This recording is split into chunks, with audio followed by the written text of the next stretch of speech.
Mayor June Blas, Mayor Anthony Chargaloff, Present. Mayor Ernest Chargaloff, Mayor John Cruz, Vice Mayor Kevin Delgado, Present. Vice Mayor Chris Farren, Mayor Jesse Gogui, Present. Mayor Robert Hoffman, Present. Vice Mayor Rudy Uriarte, Present. Vice Mayor Loreto Leones, Mayor Paul McDonald, Mayor Rudy Paco,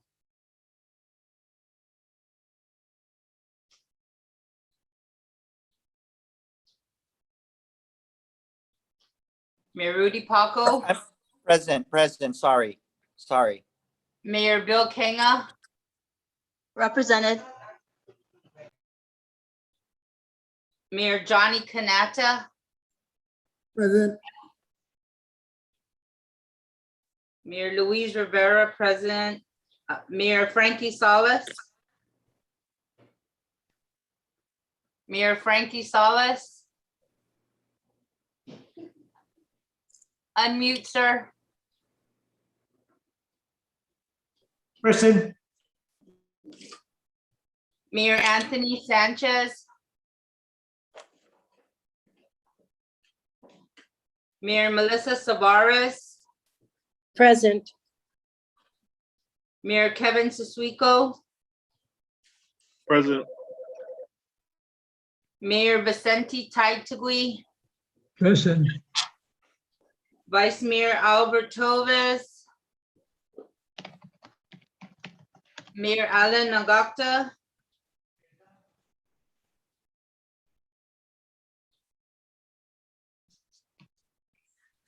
Mr. President, we only have 13 members present.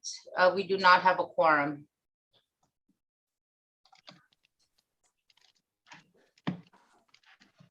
Thank you, Mayor. We'll just keep track of who else is attending as we proceed. Okay, well then we cannot do any of the approvals of any of the top three items. We'll go right into the guest speakers since they are here. Ernie Galito from Atkins Pearl is present. Ernie, please. Hafade Totahamzu, Hafade Mr. Mayors. I'm going to share my screen. I've got a brief presentation.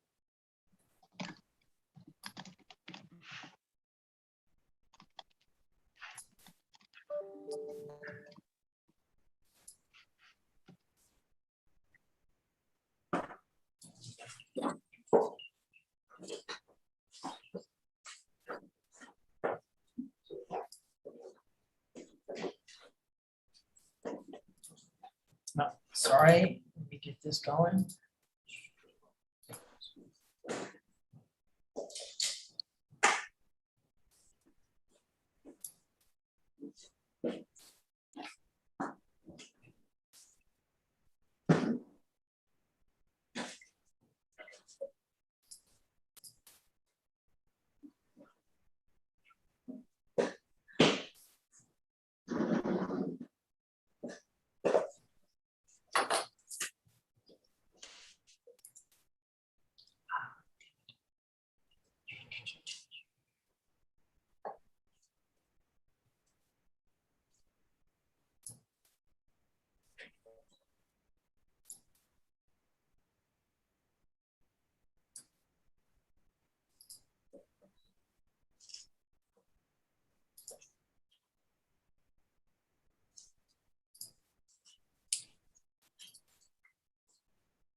Mr. Mayor, can you see my screen? Yes, we can. Great. All right. Apologize for that delay.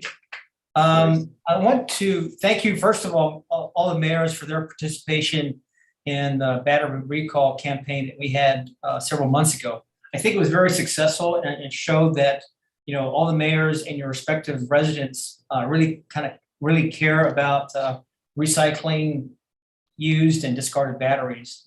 And so this campaign, we're hoping to also get as much participation as possible. And it has to do with TAKATA airbags. And TAKATA airbags is the largest automotive recall in the world. It affects 19 automotive brands who have the TAKATA airbag, and particularly the inflator part of the airbag. It's been deemed defective. And so there's a recall out for all these inflator bags that are defective. Atkins Kroll is the automotive retailer for Toyota and Lexus. And together with those two brands, we make up 45% of the market. So consequently, we've got more TAKATA airbag in the campaign than any other dealership. And Toyota wants to stand by its product, and Atkins Kroll stand by Toyota in its recall campaign. So we're looking for models of particular Toyota, Scion, and Lexus that were manufactured between 2002 and 2017. We've contacted most of our customers because we still have their data in our records. So we've effectively communicated and repair about 70% of all the effective airbags on Guam. However, sometimes vehicles get sold and resold, or they get gifted to family members, and the registration changes and the names of the owners change. And also there are some imported vehicles. A lot of times military personnel will bring over their own vehicles from their last duty station. And when they leave the vehicles here on Guam. So we've lost contact with about 30% of the affected vehicles on Guam. However, we've gotten good participation from the Department of Motor Vehicles, and they've sent us registration information of these affected vehicles with their names and their mailing addresses. Unfortunately, we don't have telephone numbers or email addresses so we can contact them electronically. So we sent out mail cards using the mailing addresses, and we haven't been successful in recalling a lot of these folks that we are still wanting to replace their airbag. So there's about 4,000 vehicles still eligible for this campaign. Pardon me.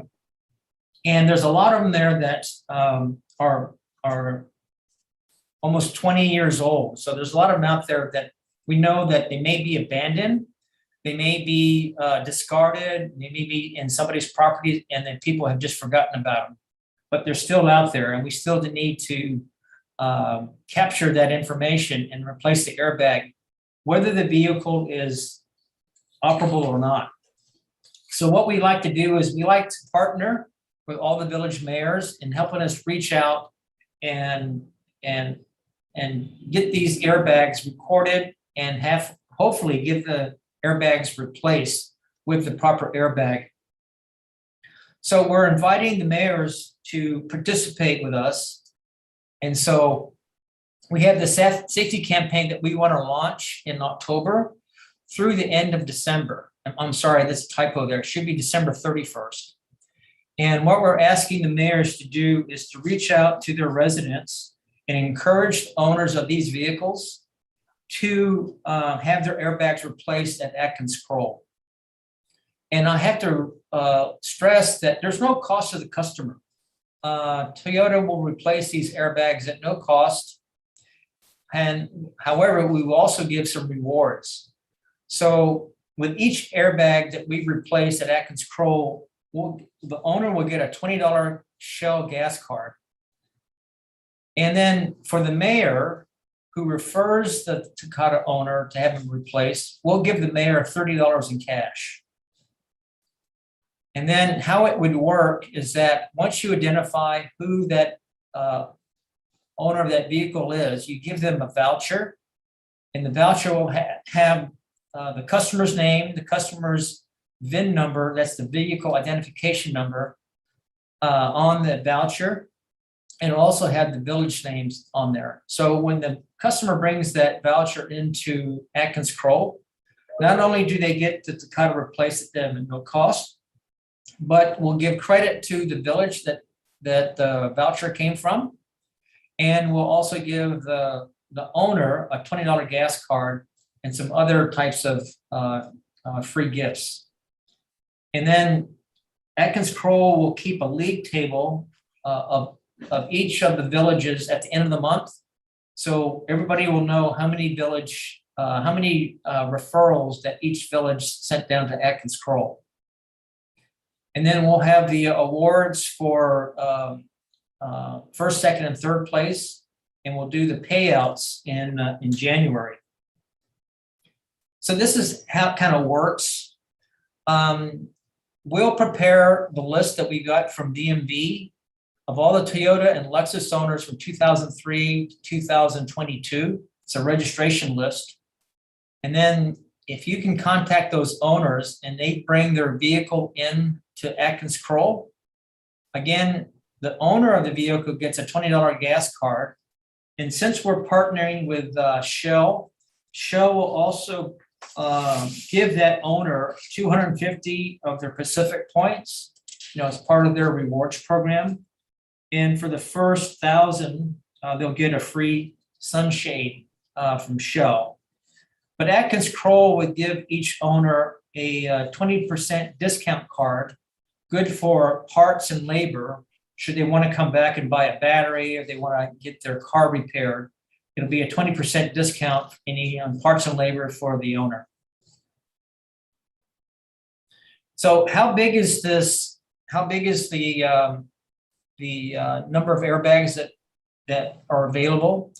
So the registrations, if you look on the left-hand side, all the mayors, the registrations, this is the year that the registrations are. So from 2003, there were 4 vehicles. And you fall all the way down to 2022, there was 150 vehicles that were registered. And these are the vehicles that are eligible in the campaign. So if we kind of stratify it, the last 3 years of registrations, 2020, 2021, 2022, those are the most recent registrations that these car owners registered their vehicle. So there's, if you count it up, right in the middle of that graph, 2020, for example, is 263. In 2021, it was 824. In 2022, so far, there's 150 car registrations, or 1,237. That's how many we think are the sweet spot. They recently registered their vehicle. They probably have good contact information, as far as their mailing address. We think that might be where we can get most referrals. Then on the chart on the right-hand side, we take a high forecast of a capture rate of 2003 to 2014. Say we only got 10% of those, and say we got 50% of the 2015 to 2019 registrations, and we got 90% of the 2020 and 2022 registrations. And you kind of see that it's quite a lot. If we did the high payout projection of 1,683, that's almost $50,000. If you took on the low side, if there was only 842 captured within the 90 days, that's still $25,000. So I think there's a lot of opportunity if we can reach these customers, and if you can get them to come into Atkins Kroll for the replacement airbag, then we will reward each mayor $30 for each one of those TAKATA customers that come in and get their airbags replaced. So I think, again, this is a lot of opportunity. You'll have the names of the customers. You'll have their mailing address. Sometimes the mailing address is not necessarily where they live, but maybe because of, you might know who that person is. You can just go to their house, or you can call them up. You may have their phone number. But I think this might be an opportunity for the mayors to help us in this endeavor. And then we'll support it as well. We'll support you with village posters, something of this nature that you can post at your village mayor's office or the community center. We can also support you with some social media content that you can post on your social media page or your WhatsApp group. And then on the right-hand side is what the village voucher would look like. So it's kind of small to read, but it does have the date, the village, the vehicle owner's name, the owner's email address in case we have to reach them again, and then their vehicle, it'd be the year, the make and the model, and then their cell phone number in case we need to call them to change their appointment date.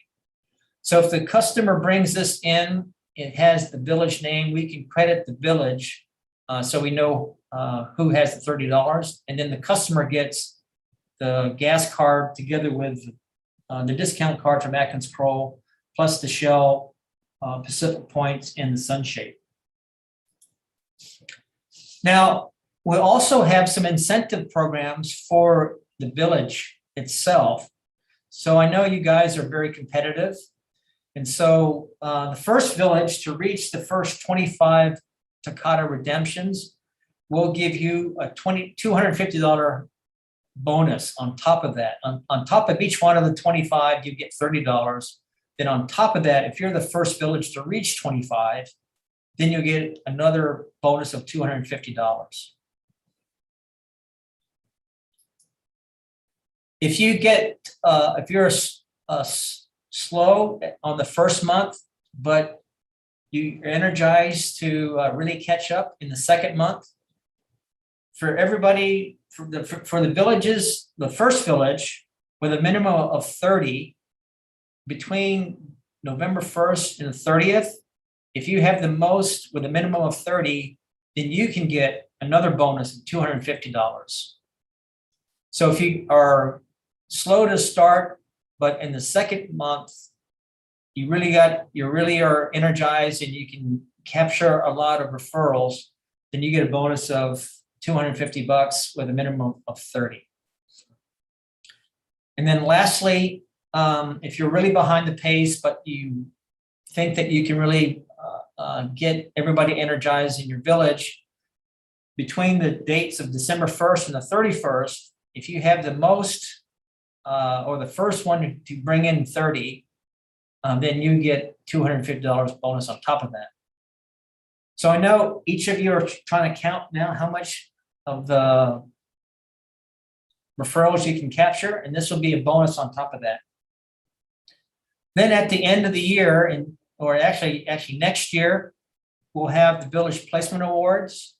So the first place overall with a minimum of 100, they get a bonus of $500. Second place, a minimum of 100, $250, and third place, a minimum of 100, another $150. So if you're in third place with at least 100 times 30 is 3,000 plus $150 on top of that. So it's going to be well worth it if everybody participates and help us reach out to all these customers. So, Mr. Mayor, I appreciate everybody's attention. That's kind of like the synopsis of our campaign. And we'd just like to be able to present this and have it rolled out. We can give you all the materials if you all agree that this would be something worthwhile. We can present all the marketing materials to you. We'll give you the list of BMV vehicles. It's a spreadsheet of 4,000 names and addresses. And then we'll hopefully we can get good participation from everybody. And I'm open to any questions you may have, Mr. Mayor. Ernie, I don't really think anyone would not want to do it, especially because you're offering incentives. And yeah, the mayors are a very competitive group. So good thinking on that end. But I'll ask if any of the council members have any questions at this time before I say anything further. Mayors or vice mayors, anyone have anything to add or any questions from Ernie? No? Okay, hold on a moment. The mayor of Inalahan is recognized. Hi, good morning, Ernie. So the question that I have basically is, you basically said that out of,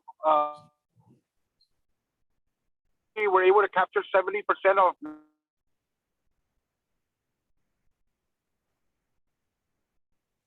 Mayor, you're, What do the numbers look like? What does 30% reflect?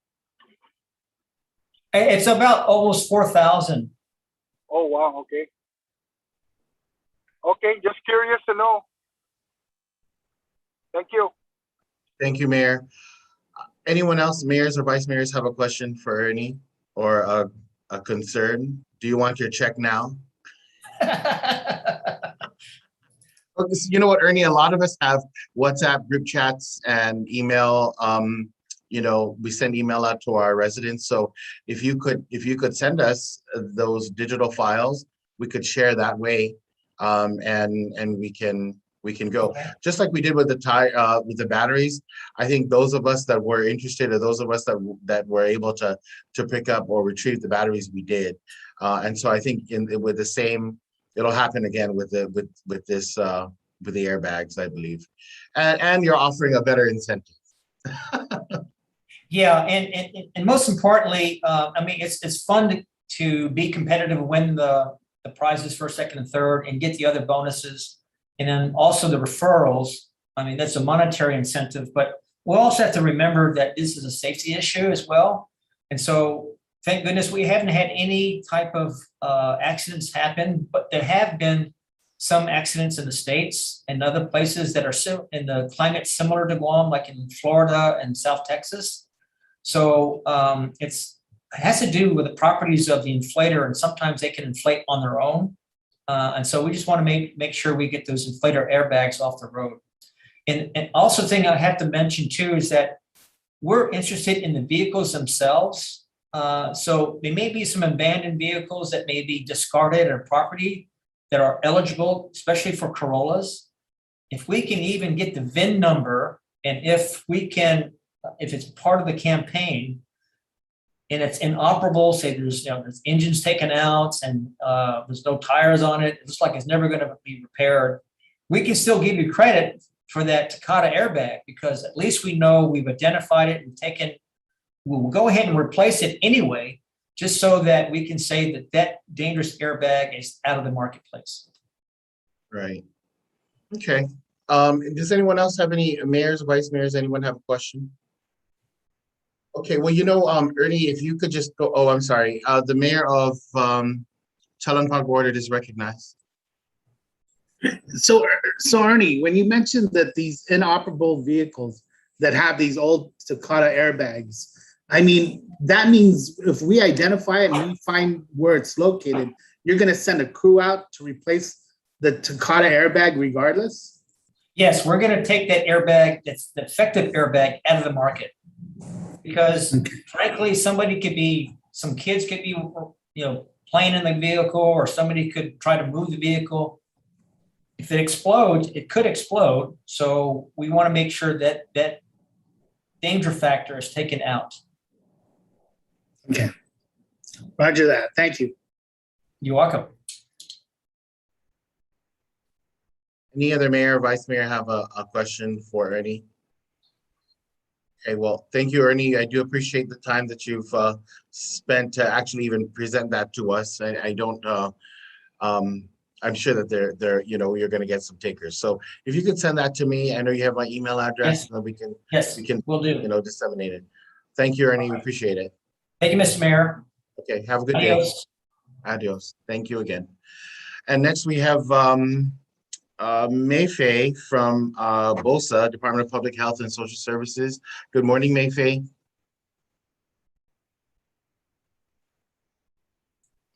Good morning, everyone. I am going to hold on for just one moment. I apologize. I'm having some technical difficulties. Can you guys all hear me?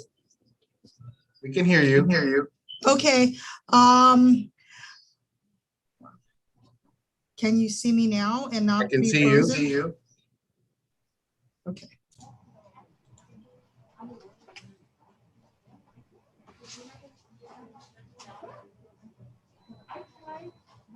but you need to unmute yourself now.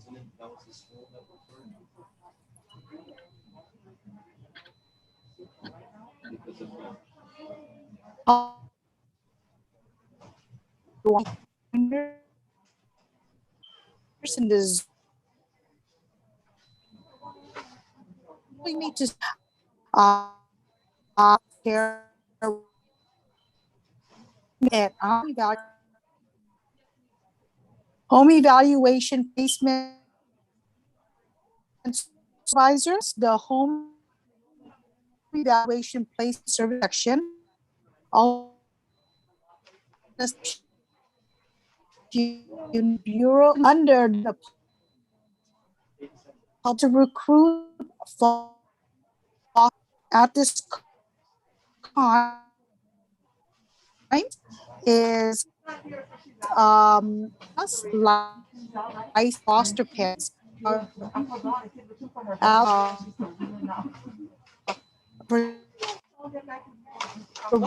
my Mayfei, you know what? vice I'm mayors, not they'll sure if represent anyone else as is. faith-based. Mayfei, hang on a moment, Mayfei, because we can't hear you. I don't think anyone can hear you. Yes. Do you have a better connection? You know what? I need to apologize. I don't. Okay, yeah, so we can hardly, it's coming in real choppy. Okay. Okay. Come in. Say me. I my free. Yeah, it's still the same. You wanna just restart and come back on?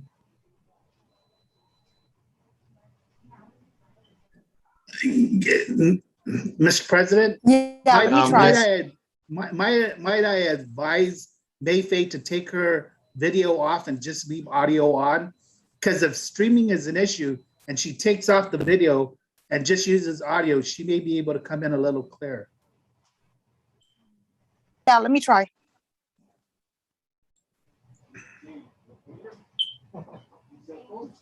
Okay, is this? For my Pokemon Go account.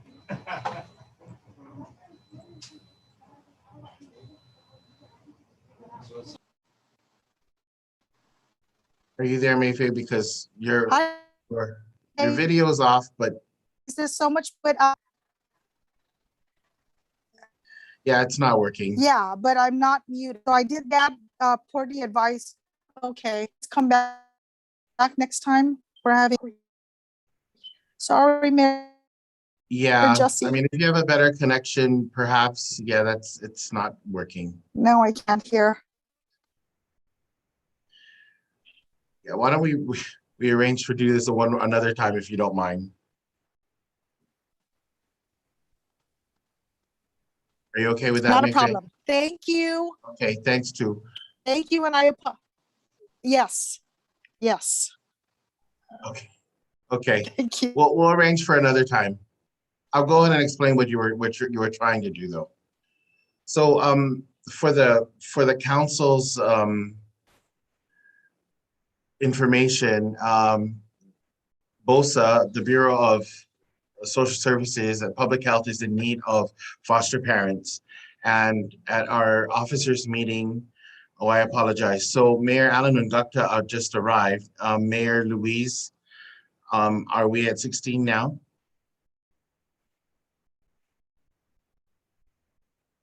Yes, we are.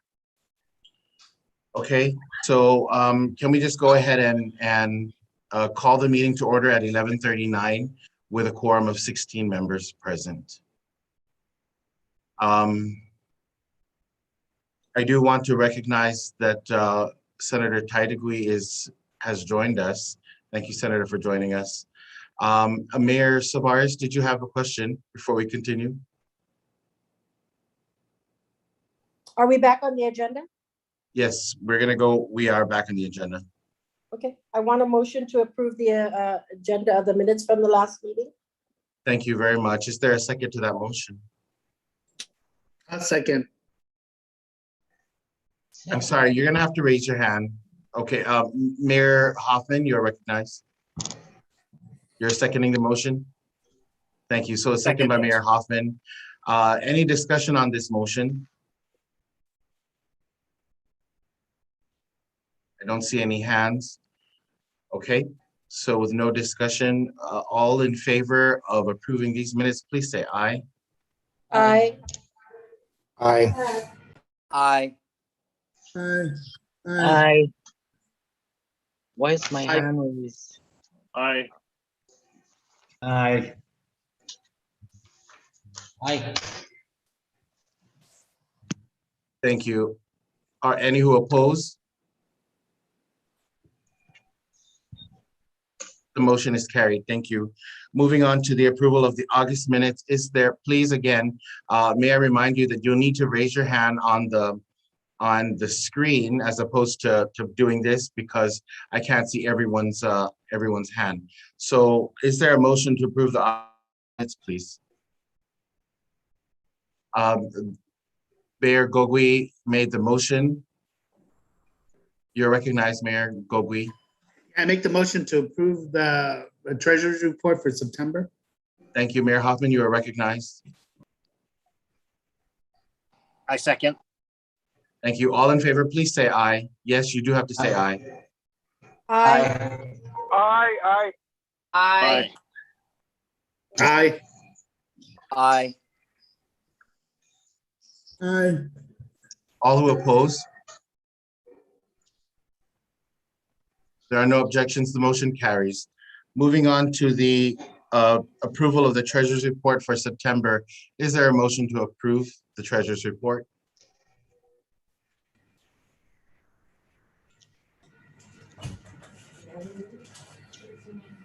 The vice mayor of Manila is recognized. I move to approve the September report. Thank you. Is there a second? Second.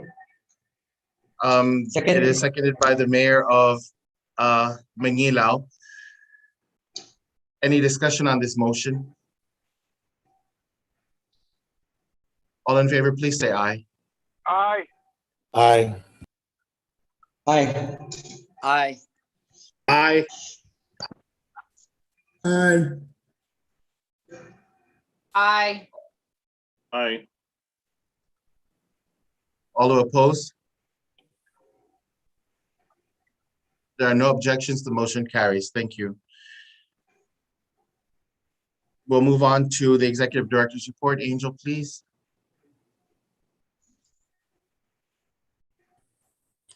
Hi, good morning, everyone. Morning. Happy birthday, Mayor John Cruz. I know you don't have audio, so you can't say anything, but first thing first on my report, as you probably all know, the FY22 budget lapsed into law without the governor's signature. But I don't have the full version of the law, but I do have the pertinent parts for the Mayor's Council of Guam. We got an appropriation of $10,282,372 for operations, personnel services, of which $7,468,794 came from the general fund, and $2,813,578 came from the Guam Highway Fund, which is a big difference from how we've been getting our budget in the prior years. Was always greater in the Guam Highway Fund than in the general fund. So we're turning things around, and we're happy that they are diminishing the use of Guam Highway Fund for the Mayor's Council of Guam. For the limited gaming fund, it went down a little bit from last year, and we all probably know why, but we do have $442,611 from the limited gaming fund. Most likely that will be divvied out equally to all the 19 villages. And then a big change this year is we no longer have street maintenance. We no longer have island-wide beautification, and we no longer have the other funding, which is public safety. Those have all been combined into one fund. And it's now called the Village Operations Maintenance Beautification Public Safety Programs. VOMBPS is the acronym. And they just took all the funding from the previous year and combined it into one. And so from the general fund, we have 422,126. And from the Guam Educational Facilities Fund, we have $307,375. So we have a little bit over $700,000 in the now called VOMBPS. And unlike previous years where we decided, the body decided how to divide the money up, some equally, some through other means, this time is just cut and dry.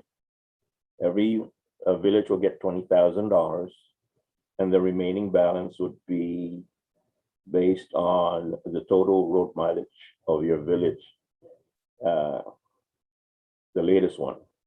Now, we know that many of your villages have increased road mileage, but the law says that we have to rely on the most current report from Public Works. Although we did get a report, the president and I got a report from Public Works. It was not in the form that was for us to be able to use it. And so we're just gonna go back and see what is the latest. But that's how that funding is going to be divided up amongst the villages. So remember, this year you only have one funding source. So you don't have to create 3 different allotment schedules for every funding. It's just this year, it's one allotment schedule for the entire year. And then we do have, I know that every village is probably going to have lapse funds. Although we are not yet at a point where we can tell you exactly how much money that is until you get all your invoices in after the end of the fiscal year.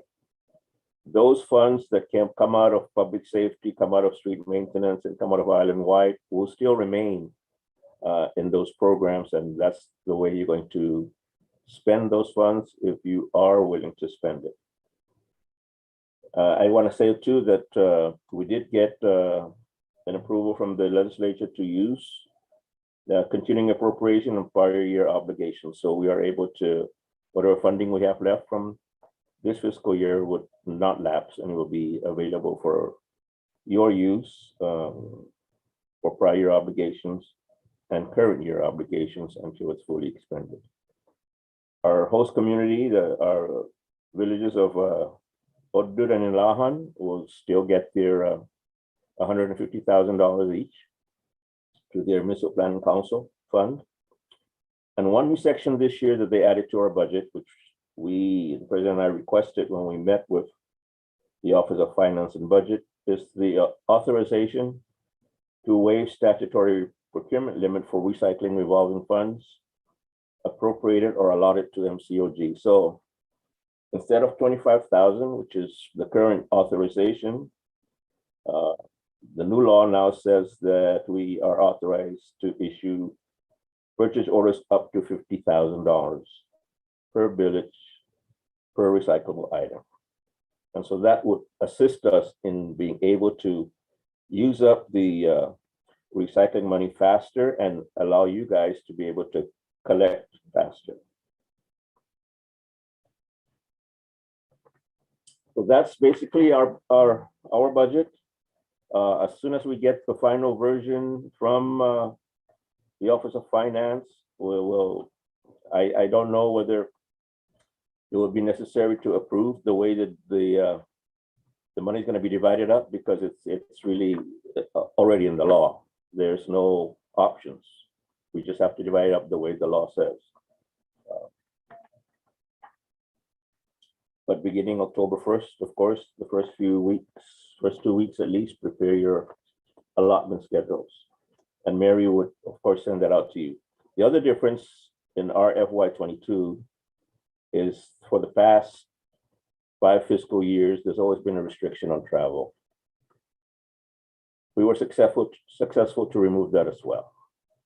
So it's not in this budget. All right. And the other thing that we have asked to be changed is the requirement that each of our funding sources, all of your villages, prepare a quarterly financial report. And that has been also removed from this budget. And although it has been, my suggestion is continue to provide those quarterly financial reports, because there are some funds coming down the road from ARPA, which one of the basic requirements is that every village that receives ARPA money must submit a quarterly financial report as to the expenditures of those funds. So I would suggest that your AAs continue to prepare the funding for at least for this VOM BPS quarterly report, so we can include it into our website, and then everybody will have a good feel of how to continue to prepare these financial reports. And then the public, there's transparency and accountability, and the public would know where your money is going. Any questions on the budget? If not, there's other different things I like to discuss. The recycling revolving fund, as you know, we're coming to the end of the fiscal year. We have used up the $1.3 million. The last remaining $81,000, we're probably getting it out in POs this week for the several villages that asked for an increase. My concern, though, is I did email all of you, those that do have POs that are still outstanding and have not been completed. There's still outstanding vehicles that have not been, put into the recycling centers. The major concern, though, is in electronics and white goods. Most of the villages are not using it. I have maybe 10 villages who've given out POs and not a single penny has been used for electronics. White goods, though many of you have been using it, is not as quick and not as much as we think. And that amount, the outstanding balance in white goods is $57,000, and the outstanding in electronics is $30,100. That's almost $90,000. And if we don't use that by the September 30, that means that those funds would be deobligated and returned back to EPA. And I really don't want to do that. I don't think any of you want to do that. If you want to, I've spoken to a few of the mayors. If you want to, email me right away that you are not going to use these purchase orders, that you would want me to cancel it in its entirety and deobligate it and turn around and give you something else that you can use the money for, like abandoned vehicles or tires or greenways. I know there's a few villages that need electronics. It's about 3 or 4. Chalampago has used theirs up. Agate has only $40 remaining in their account. Veredo has $130. MTM has $10. And PD has $85. Now, if some of you did cancel your PO, I can turn around and give these villages that are in need of those POs. Same thing for the white goods. And the other important thing is we really need to get on the ball and get the invoices in, because one of the requirements of EPA is that until we close out FY21, they're not very likely to release any FY22 funding. What we did last year is that we made a compromise. We compromised that instead of withholding the funding for MCOG, release partial. And for this fiscal year, for FY22, there is an appropriation of $1.5 million from RRF, from the EPA, to the Mayor's Council of Guam. In order for us to get to use that, we have already prepared our FY22 operations plan. an expenditure plan. I plan to submit that this week. Hopefully, the new board at EPA will entertain it in their board meeting this month and get us some funding as soon as we can next month. It really all depends on how soon we can get your reports in and invoices in. But I will attend the EPA board meeting this month and offer the same compromise. Out of the $1.5 million, at least release $500,000 so that we can get the program going seamless in FY22 and get you again started on the abandoned vehicles, the tires, and whatever other recyclables you need.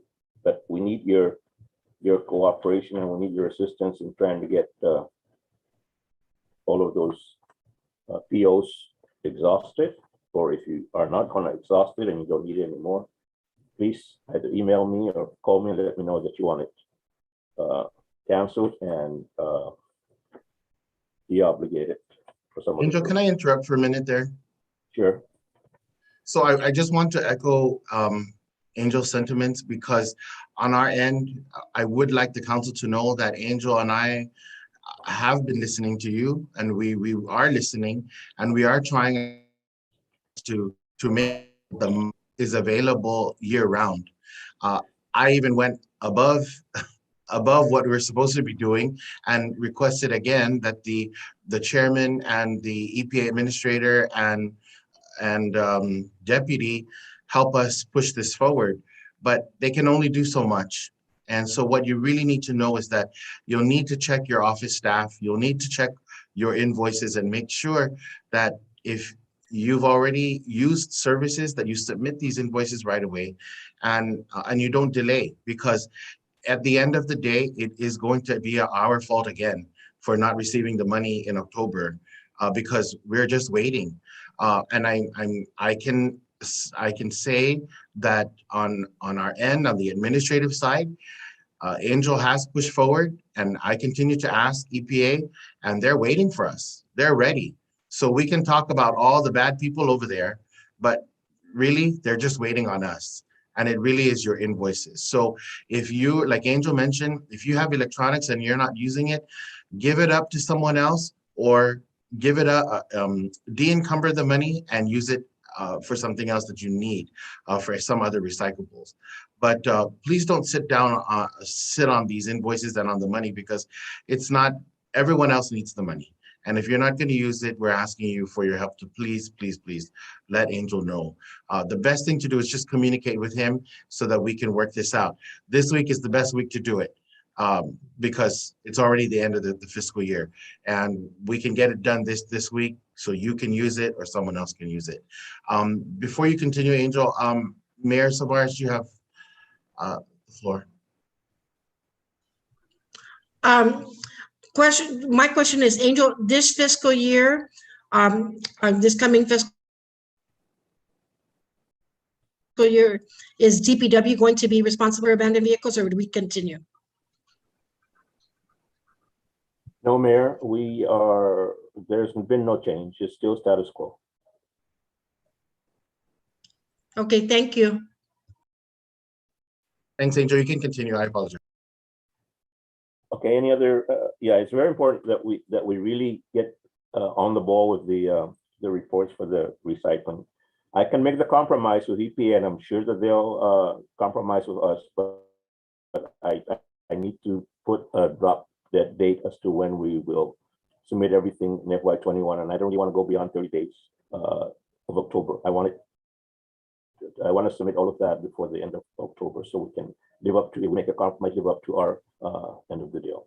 But I will be asking for $500,000 to be released, and so we can. Angel, I think we need the sooner the better, because I mean, if we're complaining to the governor that we don't have money, and we're complaining to the legislature that we don't have money, we need to show that we need the money and that we can use the money. So I think the sooner the better, please. Yes. I'm the only reason why I'm saying 30 days in October is because the POs are still good to September 30, and the way we have things with EPA now is they have 14 days after that invoice date to review it, and we have 10 days to submit it. So it almost takes up the whole month of October. But if we can get that compromise going, we can get, and they release the funding to us in the first week of October, we can get you your POs out before we even submit the final report. But yes, the president is right. We've got to, and if come close to September 30 and I still some villages have big outstanding POs, then you know what that means. When FY22 comes around in October, you're not going to get a PO for those recyclables because you didn't use it when you had the opportunity to use it. We'll make other. The other thing, let me just add on to that, Angel, because as we know of the budget that was lapsed into law. So we realized that money is coming to us. We realized the 1.5 million from recycling revolving fund. But one of the things that we have to prepare for is the use of the American Rescue Plan money when we receive it. And one of the things that we've asked about, one of the things we've asked to use that money for is to clean up. And so if we have all this money and we're not using it, how do we justify the request? I'm not saying that we're not, we can't use it. I'm just saying the rate in which we utilize our POs should be indicative of our need. So if we continue to ask and ask and ask, let's please work together to use the POs as quickly as possible. Mayor Savares, again, you have the floor. I'm sorry, but you know what? It's not that we're not using it, but you know, Mayor Alec, one of the things that we need to keep in mind is that we're restricted. You give me a $25,000 purchase order and we know the cost of disposing a vehicle. I can only move 100 cars. And so there's only 2 vendors. I can get a $50,000 purchase order, one for each vendor at $25,000. Our procurement law really restricts us on how much we can use, unless it goes out on bid, of course. And you know, the bid process, you send it out on bid, it takes another 90 days before you actually get a purchase order. And that's actually almost like sole sourcing, because it patronizes, when you do a bid, it only patronizes one company to reach the sky is the limit, right?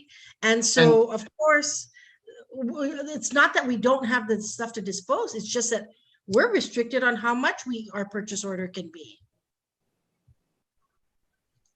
I understand. And I'm not even referring to Dededo, and I think we all know the larger ones. Dededo and Jugo. And So yes, Mayor, we're going to raise that up. We're going to raise it up to 50,000. Right. Exactly. So that's a lot. Hopefully that works out for you, Mayor Savares. Mayor Gogui, you are recognized. Yeah, Angel, you mentioned about certain POs that some of the mayors don't use. And I think over the last 5 years that we've been doing this, I have not consistently used our green waste PO because there's enough rural area that when we start chopping things down, we have places where we can put that and just let it naturally decompose. So ergo, my question is, instead of for Order Chilampago having the $3,000 you set aside for green waste for our village, if I tell you now that I don't need it, would you be able to move those funds automatically into one of the other POs? For 2022? In this current fiscal year? Yes, for this upcoming fiscal year. Oh, for the upcoming, yes. Okay, so all I need to do is send you a memo saying of all the items or recycling POs that we get, please eliminate that and move the monies to whatever, and you'll do that. Okay. Yes, and if other mayors want to do it that way, that will work for me as well. And the only reason why we gave everybody money in all the recyclables is that's the way our operations plan is with EPA. It went from phase 1 to phase 3, and we were supposed to cover all the recyclables. So if you let me know that if you don't need green waste, if you don't need electronics, I would take that funding that's supposed to be dedicated to you and put it into some other area for your village that you need it for. That's not a problem. Well, Angel, quite honestly, the reason why maybe I'm looking at it from incorrectly, but the reason why I've always maintained that green waste PO, and I've never asked for it to be moved to another category, is because you know, typhoon or no typhoon, when we've had really heavy winds where, you know, it's knocked more than what we typically handle on a day-to-day basis, it has come in handy, you know, because I know that you'll recall there were several typhoons where we stockpiled green waste more than what we would normally handle on a weekly, monthly, annual basis. So with that stockpile, I needed to remove it because it was just far too large to let sit, you know, for a long period of time. But outside of that, you know, I pray for the best, and that's that we don't get these heavy winds and we don't get a lot of vegetation knocked down, and that if we did, that was the whole purpose of maintaining that PO from you guys based on the monies we get from Guam EPA. Yes, and I fully understood, Mayor. And of course, it may be good to just go ahead and cover all your recyclables early in the year. Let's say 6 months down the road, if you don't need it, then you reassess and say, hey, Angel, I really don't need green waste. I really don't need electronics. Can you change it and give it to abandoned vehicles or tires, which is what I need more of.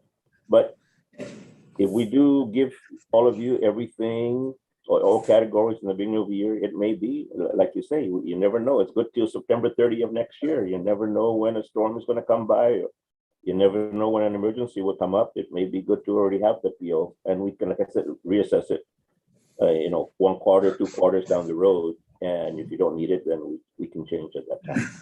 Yeah, that might be the best way to look at it. Okay, thanks, Angel. All right, you're welcome. Thank you, Mayor. Mayor Kanata, you are recognized. Morning. I heard Jesse Gobi talking about green waste, and I have the same thing. I have a lot of places where I can put my green waste. I still have 3,000 here that I want to, give it out to the mayors that need it. So that's why I just want to let you guys know that I haven't touched any of the money for the green waste. So I want to, help out, give the mayors that need it more than I do. Thank you. Thank you, Mayor.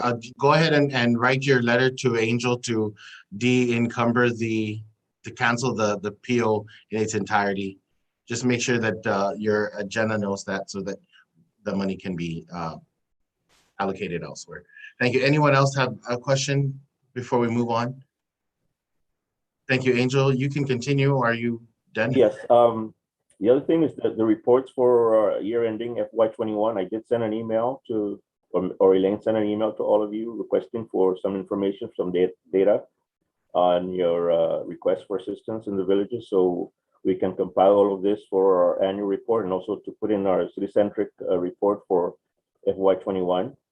So if you can be able to submit that, I mean, it's not yet the end of the fiscal year, but if you can start preparing for it, and these next 3 weeks, whatever additions of you need to put on, you can put on. But we have received some villages, and thank you for those that have submitted. And these data is good for us to have, because then at least when people ask us, where did you guys spend your money, or how did you spend your money, we just sort of know these. Data had 500,000 requests for assistance. Yamatic at 3,000.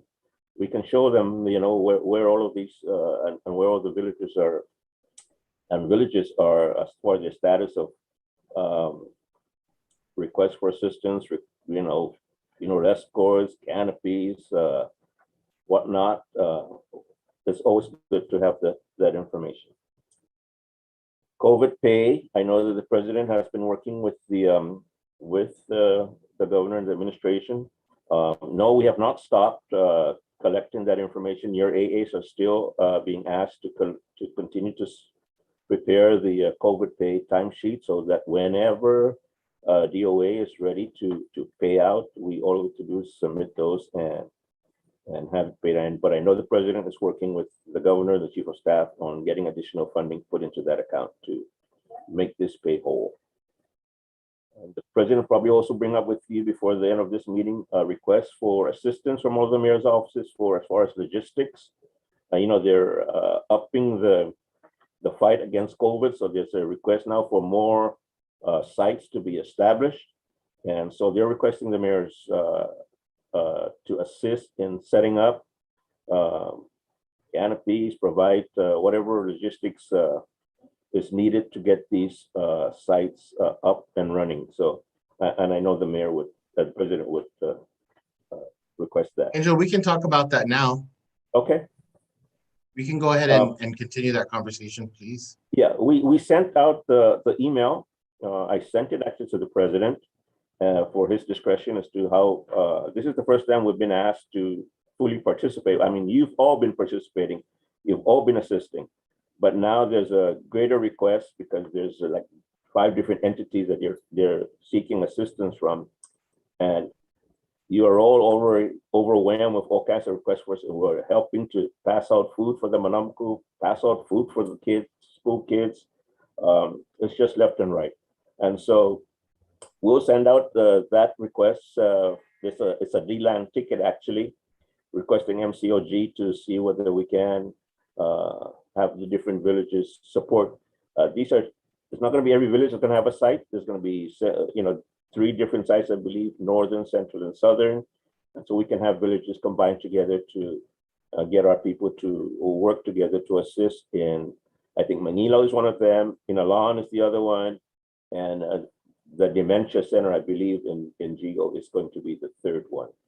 And so whatever requests that we can assist with, we will just want to respond back to Guam Homeland Security that we are able to provide some kind of assistance. But we'll give you we'll email out the request. It shows there what kind of assistance they are requesting, and whatever there you can assist with, I'm sure that they will welcome it. So just in line with that, Angel, the request is, I believe the request is extensive in that it's not just merely 1 or 2 personnel for support. They're looking at 6 to 10 personnel, and it obviously is not just from one office. It would be, a combined effort, a combined team effort. So I think it would be best to take a look at it and see how we can be a part of it. And if we can't be a part of it for some reason, then we offer constructive, our constructive thoughts on how we can assist in some way. I want to tie this conversation into the assistance with the GDOE student meals. I know that I am not in complete contact with Sodexo, but I know with the food and nutrition people at the government side at GDOE, they have asked for our help to distribute to those students who don't have transportation, those meals.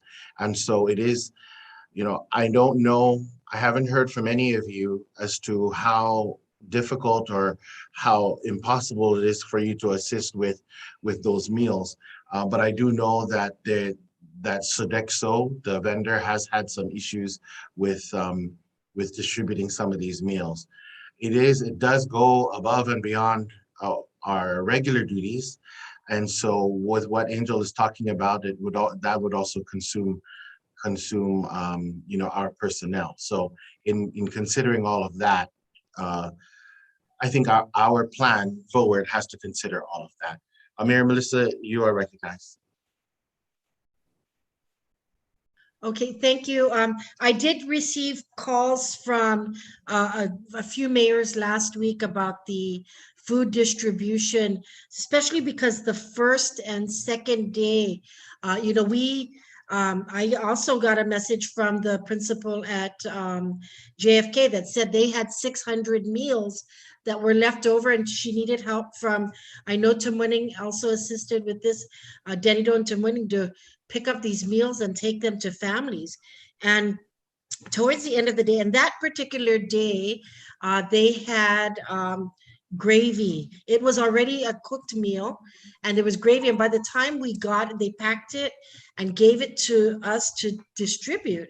Even Mayor Louise, I felt bad because she said, the gravy was already spilling into the bag.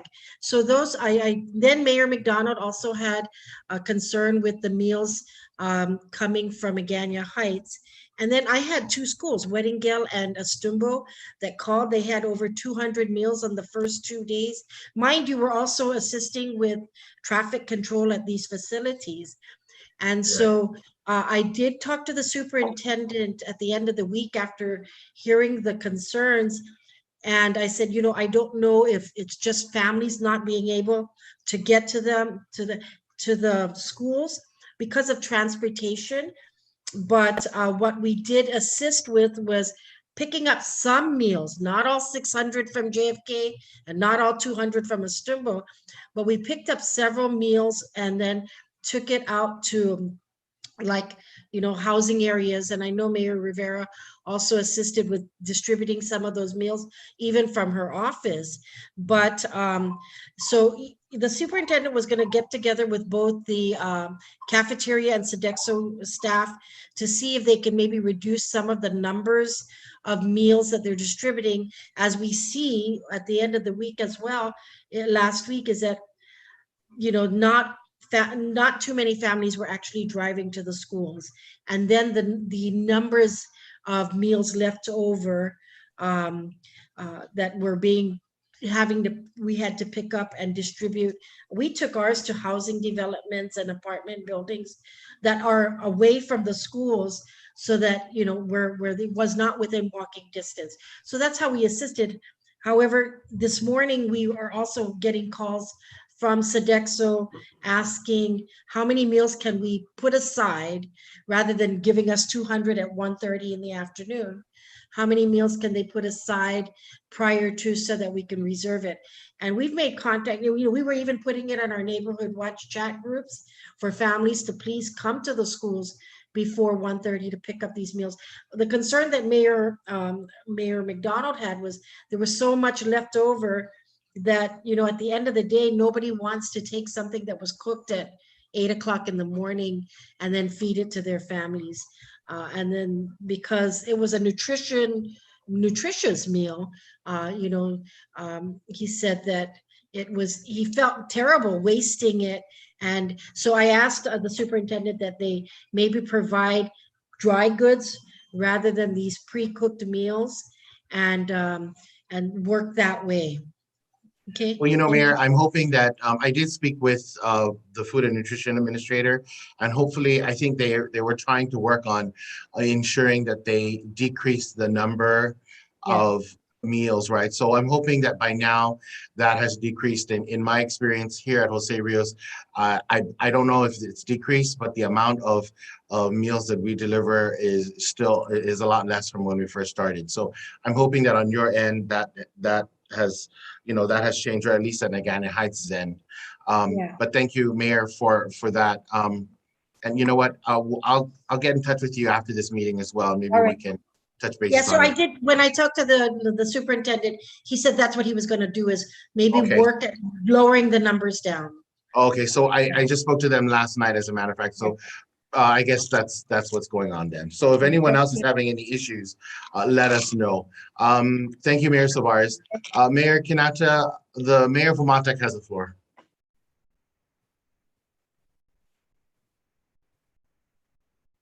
You just need to unmute yourself, please. First of all, I want to thank the Mayor of Pinalahan, because he gave me 100 of the plates from the school. Even though the Mayor of Pinalahan gave me those plates, the people down here, I pass it out. Some of them don't want it. Another thing is I find some of those plates from the school inside my drums at the bus stop. Somebody's dumping it in the drums, the trash can in my bus stops.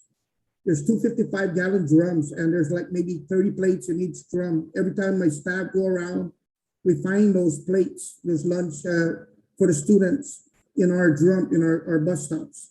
So just to let you guys know, they're probably giving us too much, or they're giving the mayors too much, and they need to lower it down so it don't go to waste.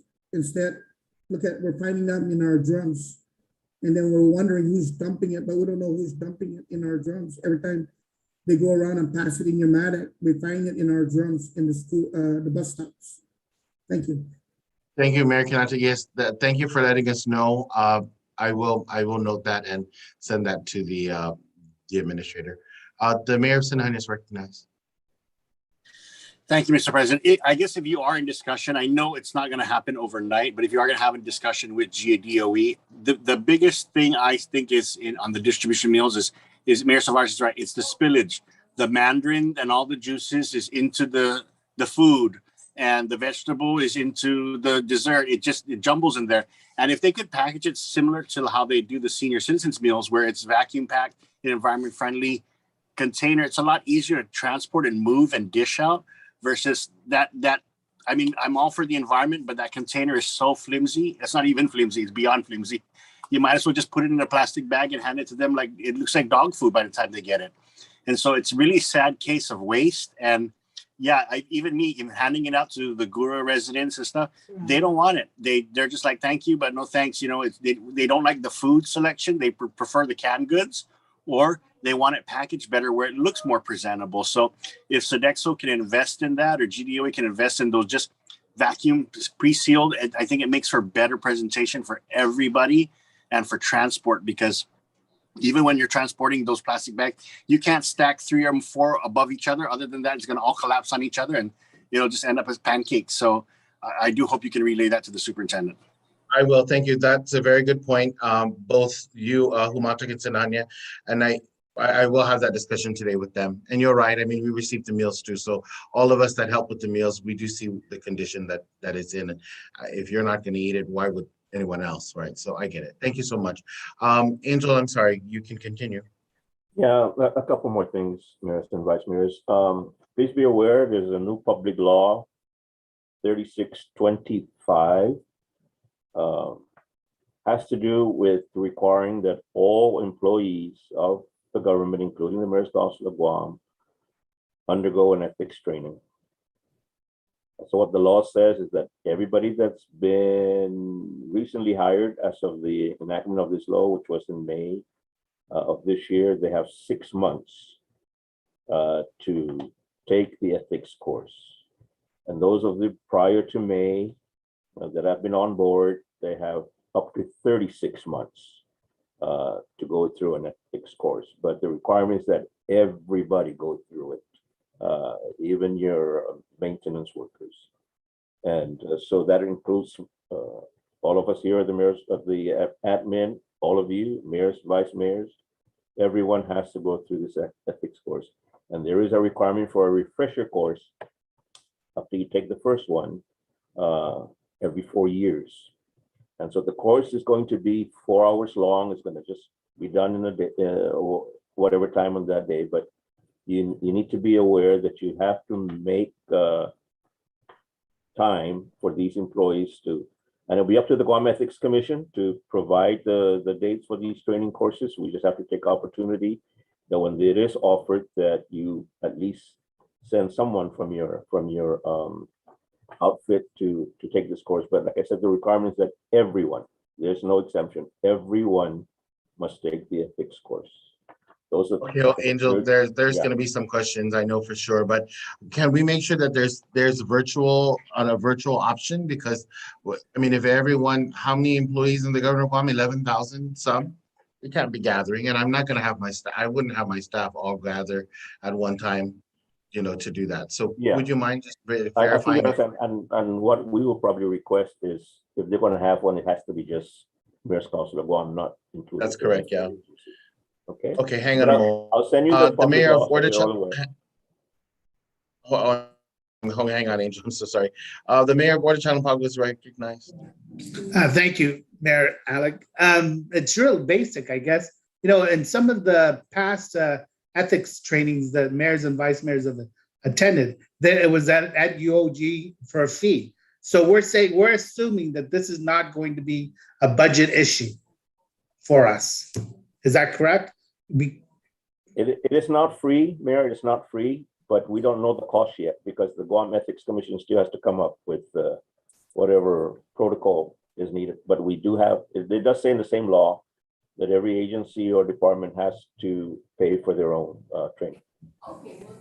And did the Office of Finance and Budget make allocations for that law that they passed, that they're now requiring us to pay for all of our employees?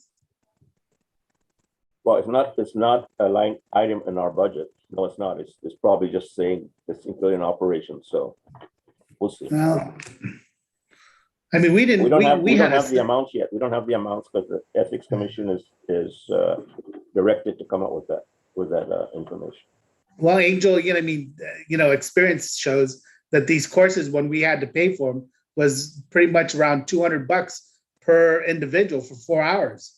Every mayor and vice mayor, you paid, or the council paid 200 and some bucks for us. So how can that be any different? We're talking 7 employees. That's another $1,400 that we're going to have to set aside for an office of 7 employees and 8, including the mayor, that doesn't have like the mayors with the senior center and the mayors with the senior center and gym, which just kind of adds to the overall cost.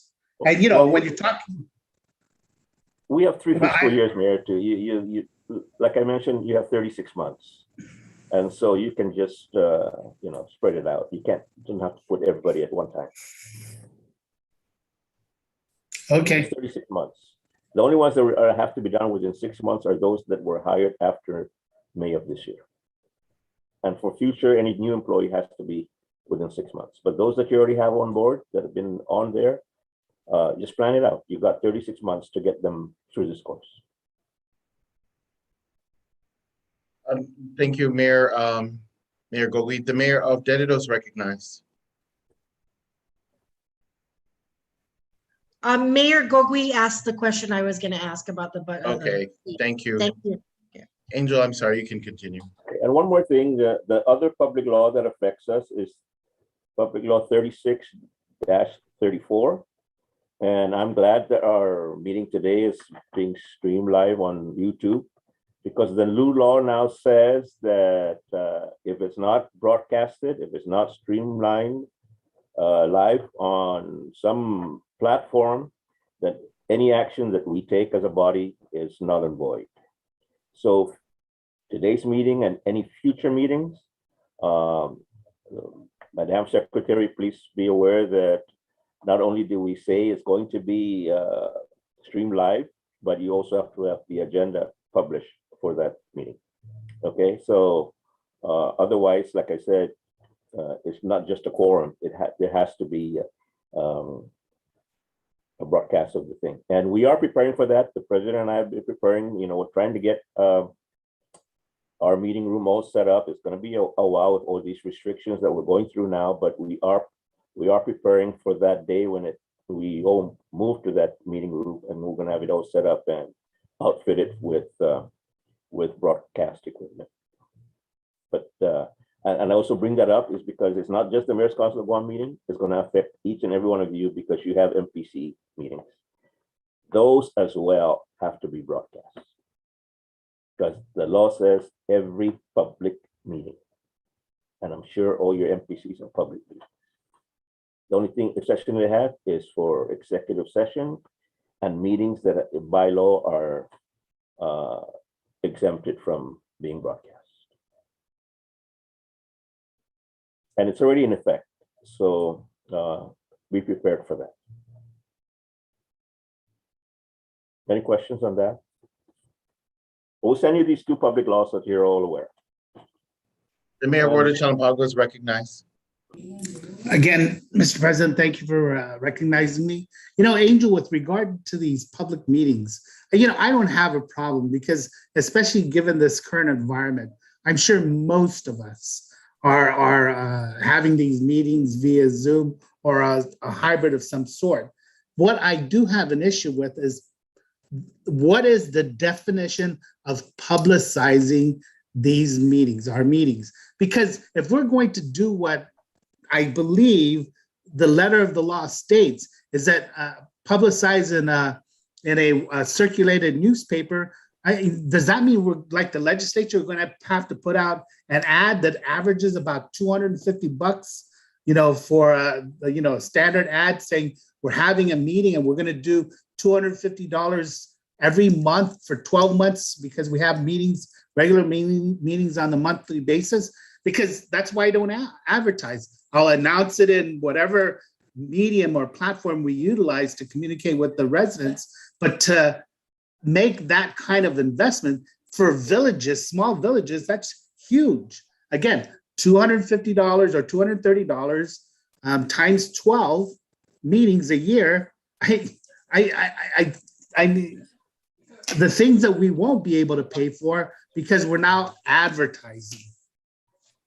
So is that advertising? It has to be in a, like the law says, a circulated newspaper or publication on island? Yeah, Mr. Mayor, I'll send you the public law. It doesn't say it has to be advertised, but it does say that you have to publicize it on your website. The notice of the meeting. Yeah, but we don't have a website. Well, we The can only do it- website do- that do it exists is through the Mayor's Council of MCOG's. Guam. We'll do it through MCOG's website under your page. Oh, okay, we could do that. Yes. Yes, that is correct. I'll have to say that we do announce ours through MCOG. Okay, roger that.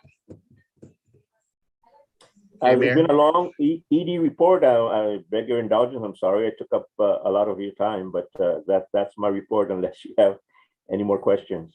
Yes, one more question, Angel. The Mayor of Dededo is recognized. Thank you. And so, that advertisement in our public meetings, I mean, even Department of Land Management knows, the planners, that whenever, ours, like clockwise, every second Tuesday. And I think that we did put that in our announcement for the Mayor's Council website under Dededo. So, that should suffice, right, Angel, or for our That's public correct. meetings? It says agency website, so Okay. we'll use our website. Okay, all right, thank you.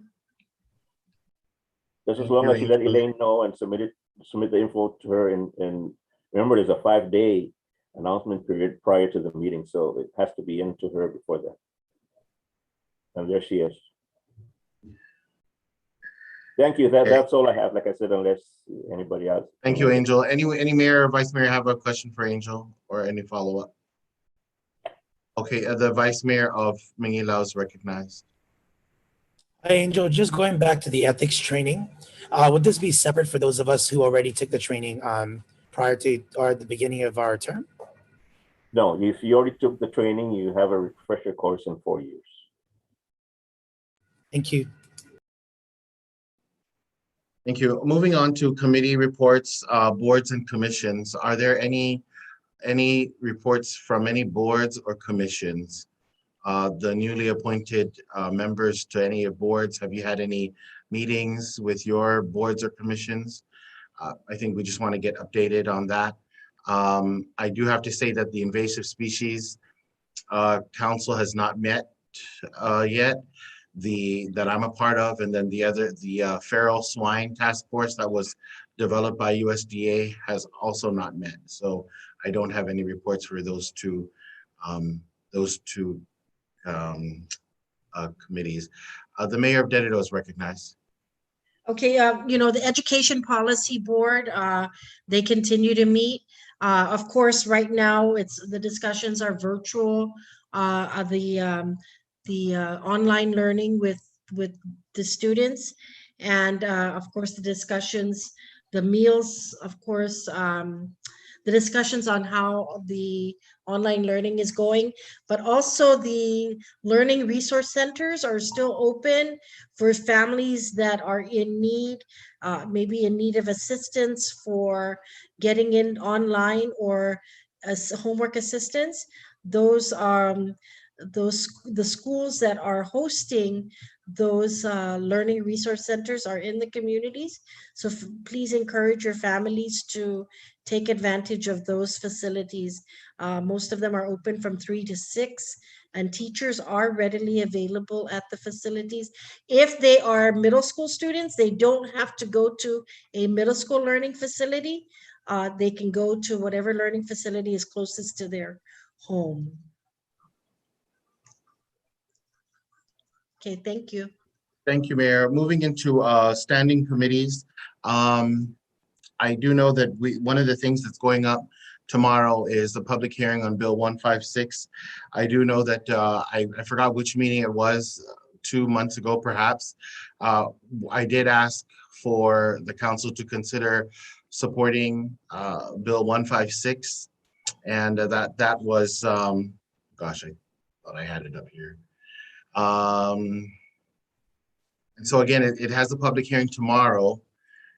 And I'm sure you guys were copied, you were all copied on the email from the Speaker's office regarding testimony and whether or not we would be submitting any. Of course, I will submit testimony, but then I just wanted to find out from anyone here present if they had any questions or concerns about that bill. If were you able to take a look at that? Maybe I can ask our Vice President, Mayor Hoffman, if you can just maybe elaborate a little more on that. You can hear his view on it. He was not present at that meeting that this was discussed.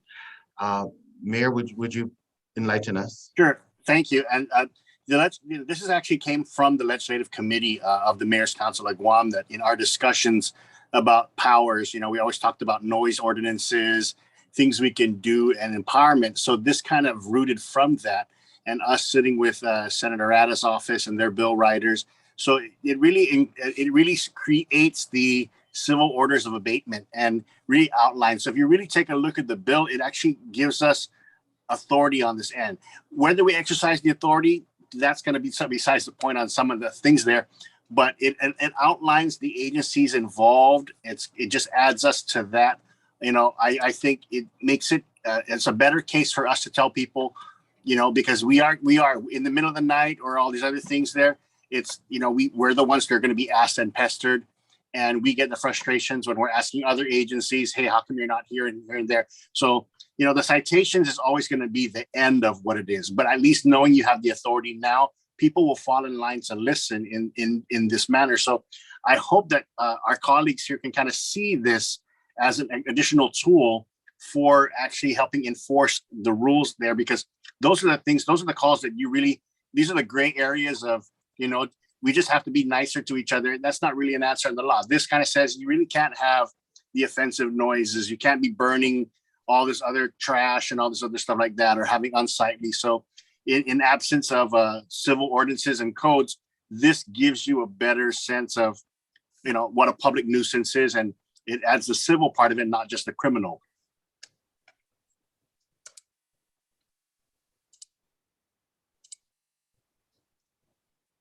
Thank you, Mayor. And so on my end, and I did put a note on that email that I replied to the Speaker's office that I will send on my behalf, simply because I did ask for a motion from the council, and there was no motion to support or not even support. So perhaps what we can consider is if majority of the membership does not want to support it for whatever reason, testimony can still be submitted,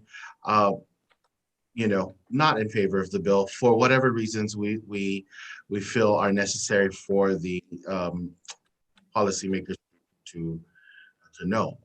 The mayor of Chalanpago Ordet is recognized. Thanks again, Mr. President. It seems like I have a comment for everything today. But, with regard to the civil, or, this public nuisance, basically what it boils down to is public and private nuisance. Empowerment is a great thing. I guess ultimately the issue I have, and I consider myself to be a relatively educated person, but we're asked to issue these citations on what basically is a citation booklet for the highway patrol officers. So it asks for information like driver's license, time of day, weather conditions, et cetera, because it's really a traffic citation type issuance. And unlike Guam EPA, they actually have a tailored citation that allows their enforcement officers the ease of issuing a citation based on what they're empowered to do. And we're not empowered to issue traffic citations. So would it be possible to adopt something or find a way to adopt something similar to what Guam EPA has done that's acceptable by the courts, that allows mayors and vice mayors to issue a citation straightforward and to the point? rather than filling in blocks that are unnecessary and have no pertinent application to what we're empowered to issue citations for. And it's leash law, graffiti, littering, and now potentially this. And so why I need to get a driver's license is beyond me. You know, or put the driver's license number and all of that other information that you find in these citation booklets. You know, I don't mind the empowerment. It's just, it's got to be a better way than you know, utilizing something that the highway patrol officers utilize that really, for the most part, doesn't pertain to us. Where are you reading that you're giving a citation?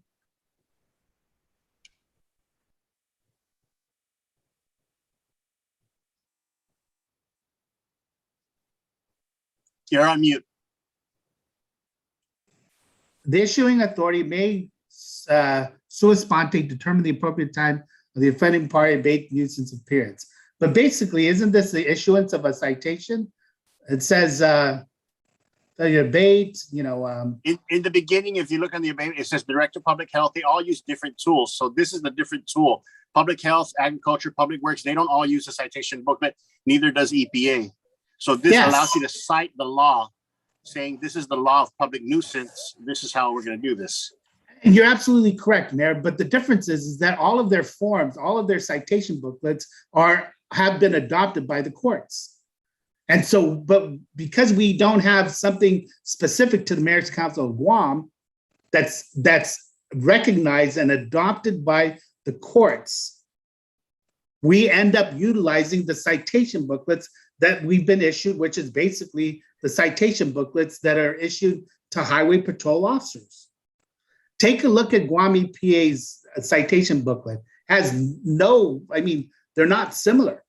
The citation booklets issued to highway patrol is not similar to the citations that are issued by Guam EPA. And probably Public Health, I haven't seen their citation booklets.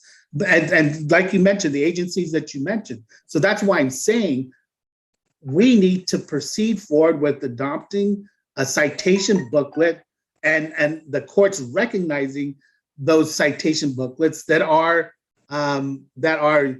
truly user-friendly to the mayors and vice mayors if they're issuing a citation. As a matter of fact, I would be more apt and comfortable with, you know, adopting Guam EPA's citation booklet more so than the booklets were issued, which is equivalent to what highway patrol officers are currently utilizing that has been issued to us. That, I guess that's my point. Understood. So hopefully you can make the suggestion in your submission of probably adopting that singularly or specifically. And I agree. I mean, using the traffic code to cite smoking or ADA violations is pretty difficult sometimes when you don't have the presence of the violator in person. So, you know, that's something that can be kind of gone. But yeah, the meat and potatoes of the law is something that we've been trying to jockey for months and even years to really just do this, because we always tell that there's no such thing as noise ordinance. There's no such thing as, you know, all these different little tidbits of what really should be just people being civilly and acting civil and being nice to each other. So this, I support this and this ever, because it really does talk about the public and the private sides of it. And I concur, Mayor, I concur. I don't have any issues with the empowerment this particular bill is trying to pass on to the mayors and vice mayors. I have no problem with that whatsoever. But, you know, I think for the most part, and I consider myself to be fairly intelligent, you know, and filling out forms, that the citation booklets that we're utilizing, which is basically what Highway Patrol currently uses for the issuance of a citation, they are not user-friendly. And somebody tell me differently, but I do not think that they are user-friendly. You take a look at Guam EPA's citation booklet, user-friendly. And I would imagine that the other agencies are user-friendly because they don't capture information that highway patrol officers would need to catch for speeding, for an accident, et cetera, et cetera, etc., when they actually issue a citation during those events as well. Thank you, Mayor Gogwe, and I hear your concerns, but I do have to say though that the citation booklet we did go through the whole training with the judiciary, and perhaps that question should have been, or maybe we should have brought our concerns to them at that time. The other thing is we didn't pay for these citation booklets that we have. Of course, funding is an issue. So free is always good when it comes to us. As far as driver's license, there needs to be an identifier, and GPD and the judiciary have been very clear about having an identifier. So if we didn't use a driver's license, then we would need something else to write on the citation to identify the individual. As far as there are things in the citation that don't need to be completed, but the very important part is the giving the citation violation, the code. And the code is, as long as we have the codes given to you, and we've emailed the codes to you, to all the mayors many different times, and it's really just making sure that you put the code in that little box that they have in the citation booklet. So, but everyone's going to have their own opinion on how the citation booklet needs to work. Regardless of that fact, the citation booklets exist for us to use as tools. And it really, I mean, you said it yourself, you are fairly intelligent, so it doesn't take a rocket science to fill out the citation booklet. And so it really is not that difficult to complete, but I get what you're saying as it being tailored to the Mayor's Council of Guam. So I understand your point. And Mayor Hoffman, I do appreciate the spiel on Bill 156. I did bring it up at another meeting.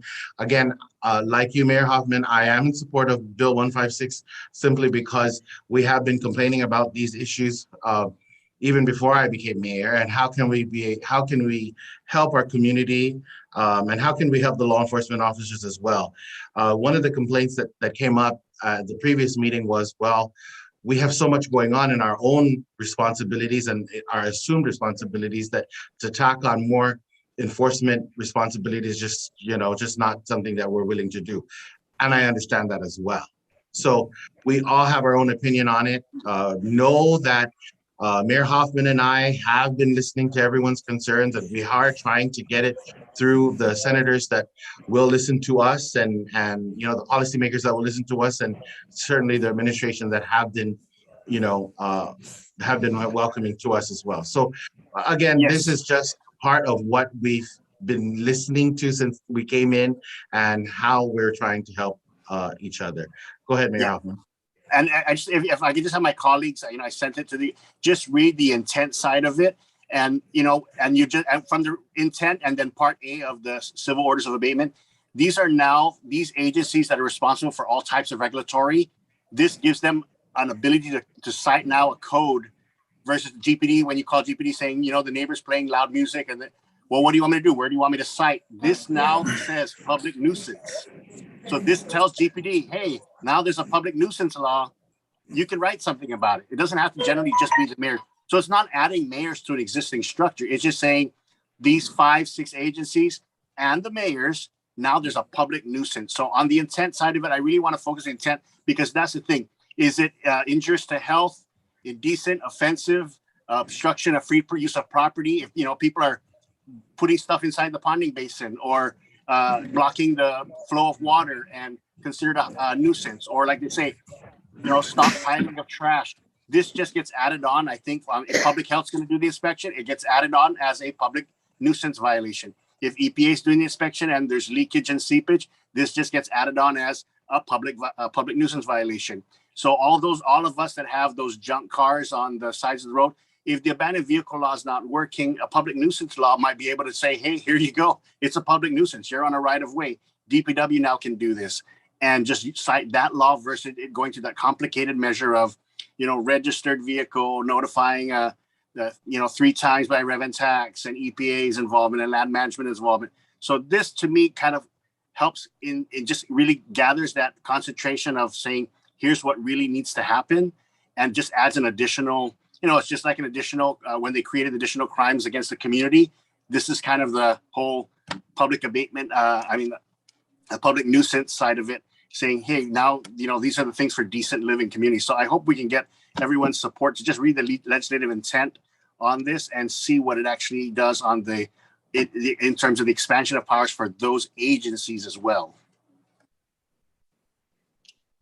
Thank you, Mayor. What I think, may I propose, Mayor Hoffman, that we go ahead and, because I was going to draft my own letter and I think you were going to do one as well, but there is strength in numbers, and perhaps our colleagues would be able to take a look at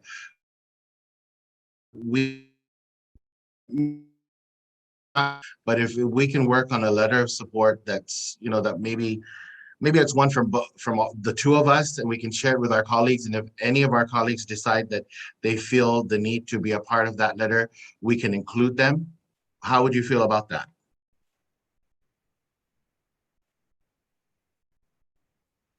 I'm fine. And I think, if we're always welcome to, that's the public hearing part of it, is for these changes and for these things that, other concerns you want to address. This is where it's going to happen. But I think just the general thought of the idea of this, because this is actually Bill 155 and 156 actually were introduced at the same time. 155 talked about the abandoned vehicles. I'm waiting for the hearing on that. But again, this came out of that MCOG legislative committee saying this is kind of where we want to go with this. We're trying to address many different fronts, the drinking in public parks and all these other things here. So this is kind of helping us along the way. So I think, if you're okay with that, let's work. Can we please, I don't think we're going to be able to submit a letter tomorrow. I'm not going to be able to submit tomorrow. But if we're able to work together on just one letter that perhaps can be from the two of us, and then we can share it, like I said, share it with our colleagues. If anyone else wants to add their name to that, are you going to be amenable to that option? Yes, I am. Thank you so much. And then 155 received support. So Bill 155 will receive or will get a letter of support from the council. Any other standing committee reports, please? Okay, if not, I would like to address one standing committee, and that's the Christmas committee. And I think this needs to be council decision because at a previous meeting, we talked about having our Christmas party. And I think with our current status, pandemic status, I think it behooves us to ensure that we plan properly. And part of that planning is of course, the funding mechanism for a Christmas party. And I don't believe that we should be planning for a big party at this point, simply because it may not be safe for everyone. So because we agreed to have a party, I would like to make this official about not having a Christmas party simply because of the pandemic. So can I get a motion to reconsider the Christmas party and have another alternative to celebrate Christmas as opposed to actually gathering? Mayor Savares, you have the floor. Yeah, I make a motion to table any Christmas holiday celebration for the council as a whole, and maybe just leave it up to the individual mayor's offices to have that smaller gathering within their municipality for their staff. I mean, our staff work extremely hard and they go over and beyond the call of duty. They're not 8 to 5 staff. They work through the weekends, through the evenings, and they do the work that is, really not part of their job description. And I always call it other related duties, but they do deserve the reward at the end of the year. And we usually do that through the Christmas party. But, at this time, because of the pandemic, and the rise in numbers, I motion to table any planning for the Christmas party until further notice. Thank you, Mayor. Mayor Kanata, do you have a second or is there something else you needed to speak on? I second that motion. Thank you. Any further discussion on this motion? By anyone? I do want to recognize that Vice Mayor Kevin Delgado from Mingala did volunteer, and I want to recognize his efforts up to this point because I know he has been, discerning the party, and I'm sure it would have been a very enjoyable one. But we'll definitely, because we're being safe, I think we'll certainly have future parties and future celebrations. The Mayor of Sinahanya is recognized. Yeah, actually, I think You're on mute, Mayor. in thinking of the holiday season, and I think in the spirit of that, perhaps Kevin, since you really are, you're probably one of the closest among us with the church. If maybe you could just organize a night that we all just go to mass and really just have that prayer of Thanksgiving and go together on that, and we just really pray for the island together. Okay, thanks, Mayor Hoffman. That's a good suggestion. I think we can work on something else. Great. Any other discussion on this motion? Okay, all in favor, please say aye. Please say aye. Aye. Aye. Aye. Aye. Aye. All Aye. opposed? Aye. Seeing it there. Okay, great. There are no oppositions, no objections. So the motion carries. We have decided that there will be no further planning for a Christmas party this year. Thank you. Thank you again, Vice Mayor Delgado, for your help on that. Any other committee reports? Angel, yes, you are recognized, Angel. No, not a committee report, but before we move to the old business, I'd just like to take this opportunity to, we had to search high and low and narrow and wide to get someone to serve on the Commission on Decolonization. We settled on the high and the wide, and the president has actually anointed himself to be a member of that. Congratulations. So thank you, Mr. President. Thank you for Tag, you're in. You know what? Thank you for recognizing. I go back to all the committee, all the appointed positions, and I look and if it says Mayor's Council President first, oh boy. But yes, I'll do it. We have a meeting this month, so another meeting. So thank you very much. I can't wait to see you in your Saudi.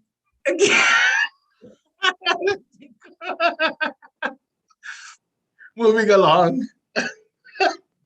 Unfinished business, Relay for Life. Again, Mayor Louise is our team captain. Mayor, I think we discussed talking about a brief update on our team, Mayor's Council of Guam contributions, and if there's anything else that we need to know about Relay for Life. This will probably be maybe one of the last times we'll discuss it at this meeting. So you have the floor, please. Thank you, Mr. President. The campaign for Relay for Life goes all the way into November 30th. And so, so far, our goal as part of Team Go Guam, our goal for the Mayor's Council of Guam is supposed to be $5,000. But to date, we have already submitted in $5,619. And then we have another 1,650 that is going to be donated to them from the sales of our t-shirts. So although many of the districts were already called in regards to the t-shirts, the ones that have not arrived yet are the polos and the one for the women, the V-cut neck shirts. All the other regular t-shirts are in. So, you'll be expecting a call. If you have not gotten one already, you'll be getting a call. And hopefully the t-shirts should be in soon, the polos, the ones that we're waiting for. Okay, and then again, they're asking that all villages do a display in regards to our Island Strong, Together We Beat Cancer.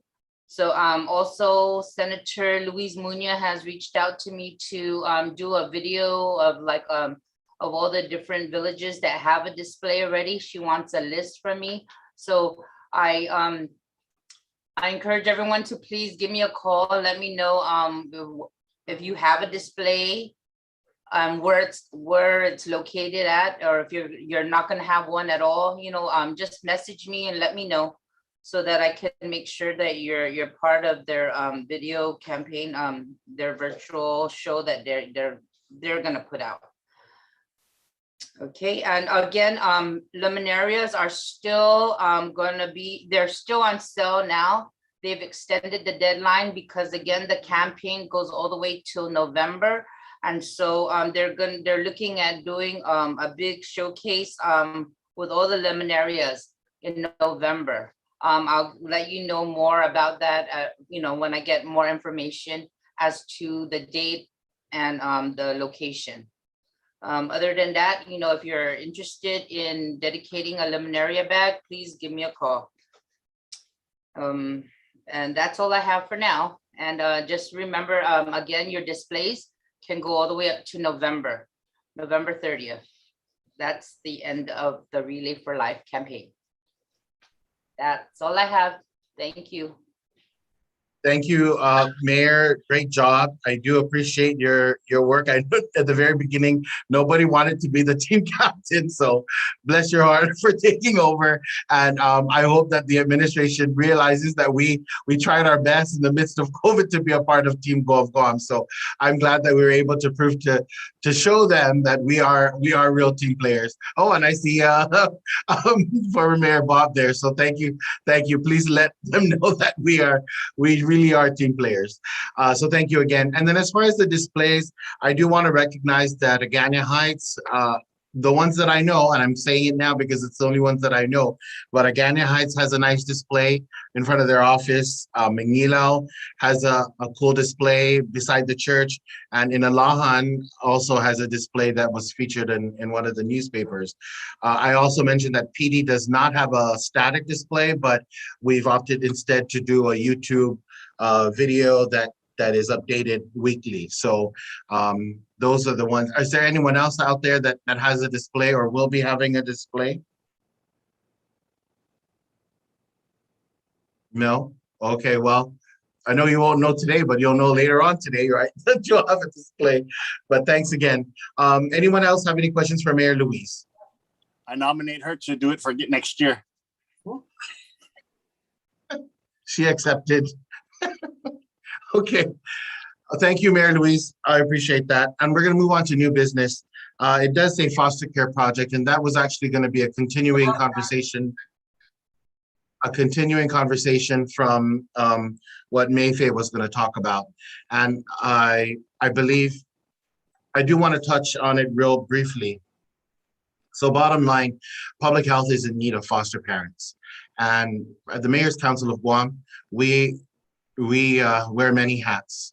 And as a matter of fact, at the beginning of the meeting, you heard that they're asking for our help again with the pandemic issues. And we continue to help GDOE, so on and so forth. One of the things that we see regularly in our offices are children and parents, and perhaps those children and parents who need help. And what the government is saying is that we need more foster parents. And now that we're not having a Christmas party, I think I would like to ask the council to consider a campaign of sorts and a project that perhaps we can add on to our already long list of projects. And because we are connected to our constituents, we see the children that need our help, we see the parents that need our help, and the families. And can we, instead or in lieu of a Christmas party, can we focus our efforts, perhaps in December, our efforts to campaign for more foster families? Can we, in each village, can we find one foster family? In December, can we have 19? Can we present BOSA with 19 foster families? I mean, we all know that we all work hard. We all know the troubles and the the difficulties that our families see and our children. And I just want to be a part of a solution. And I feel like there's so many good-hearted people out there, so many people who have a little extra time to care for children and to care for families. And I think we can. I think together as a council, we can pull together and we can actually help, one of the real issues that our government and our island is facing, and it's the lack of foster parents, the lack of foster families. And so Mayor Hoffman and the officers, we talked about some possibilities. And in my discussion with public health, they have a lot of support from the community, from the local community, from the military community. They have a lot of support for gifts, for clothing, for supplies. They have a lot of support for the shelters that they currently have. But the one thing that they really need is families. And how can we be, a part of that? The mayor of Dededo is recognized. Hold on, what? Yeah, okay, so you know what I was gonna ask about for the holidays to maybe get stuff for the foster children, but like you had mentioned earlier, public health did already indicate that they have a lot of support for items to be given for their needs, right? But I think it's a great idea. I mean, I went to an orientation to hear what the needs are, and people always want to have additional children in their homes and stuff. But I think what scared some people who were at that same informational briefing that I was at is that the times of, because foster children come from homes that have emergencies in them, or, and so the kind of conditions where the children are coming from homes that were that were in disarray, the times that sometimes the families are called. We have a lot of families that were retired that want to, but because of them also caring for an elderly parent and then having that responsibility was a concern, because they want to take children in, and it didn't matter. They didn't want a specific, it wasn't even specific about infants or toddlers or even teenagers. They just wanted to have a family, children, and help with that case. But when they realized that they couldn't do it at the same time that they were caring for an elderly parent, or they were traveling, so that was some of the challenges that happened that was discussed when I actually attended that orientation. So we just need, when we look for families, maybe we can put it in our village news, and when we identify families, I have the application, in my office and talking to families, but when they go through the orientation, it's kind of like an eye opener for them. That there's a little more commitment than just getting a little cute infant to bring into your home, or an elementary child. And these families, the children actually have challenges when they come to us. As if you're a foster parent and a family, it's a lot of TLC that you need to have, and be there to support that child that you're bringing in. Okay, thank you. That's correct, and you're right. I think we can, and I'm excited that you're positive about that. Vice Mayor Delgado, my chat part is frozen, so I forgot what you typed. But he said something, a gift of family, I think it was, is what he said, Vice Mayor Delgado. So I think we will work on a campaign from the mayor's council side, because I feel like, just taking a look at on the chat side, I think there is enough interest to work on a campaign. I mean, and we have to consider ourselves as well. I mean, some of us might be even willing to foster children, and it's not, it may not be long term. It could be a few days, some are a few months, and perhaps, you know, we can find better lives for our children on Guam, and a lot of them are really our own people. So thank you for entertaining this program or the concept. And if there are no objections, you know, we will work on something on the council side and present it to you to see if we can get your further support. Vice Mayor, did you have you have the floor? Yeah.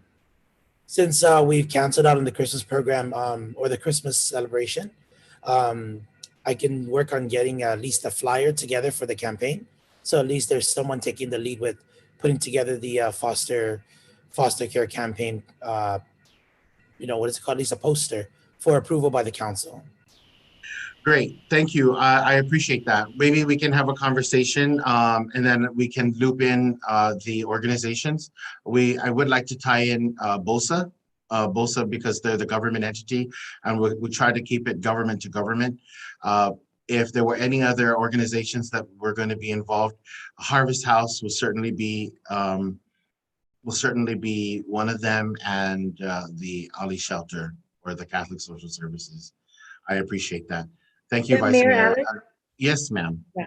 Okay, so you know, I mean, for several years in the past, I've actually hosted a dinner with foster families, and you know, maybe during this time, I mean, you know, kids would be, we don't know, some of them are in school.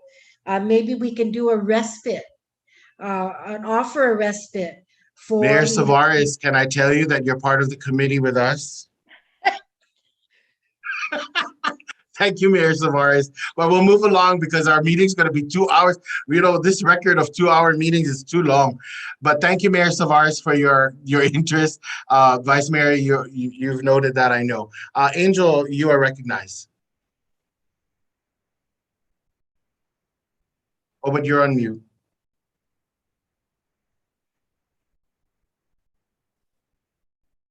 Yeah, you know, this foster children thing has been close to my heart also, because when we were I was in the Kiwanis Club, Public Kiwanis Club, we used to sponsor every Easter an event for the foster children. In fact, Mayor Louisa was very much a part of that, because we used her center and we used her basketball court to host the event. But I know there's other tangible ways that we as a council can assist. I mean, we have and we talked about this at our officers meeting, the Sister Bridget foster home. I'm sure to save them money, they need grass cutting and maintenance around that building. I was going to suggest that, you know, perhaps a different village would take up the helm, and, you know, twice a month we have 2 villages. They will come and cut the grass there and keep it neat and clean.